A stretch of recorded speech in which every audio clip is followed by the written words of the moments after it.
कराची तूफानी हवाओं की लपेट में मुख्तलिफ मकामात पर दीवारें गिरने से 5 अफराद जाँ बहक, 3 जख्मी हो गए। महकमा मौसमियात ने तेज हवाएं रात तक चलने की पेशगोई कर दी।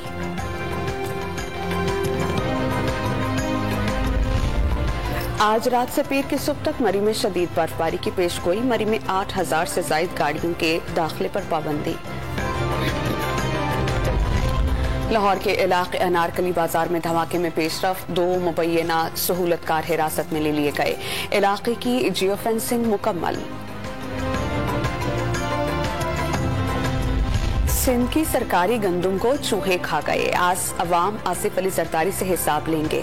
वफाकी वजीर अली जैदी का लाड़काना में खिताब। सिंध हुकूमत से NFC के 12,000 अरब रुपए का हिसाब देने का मुतालबा।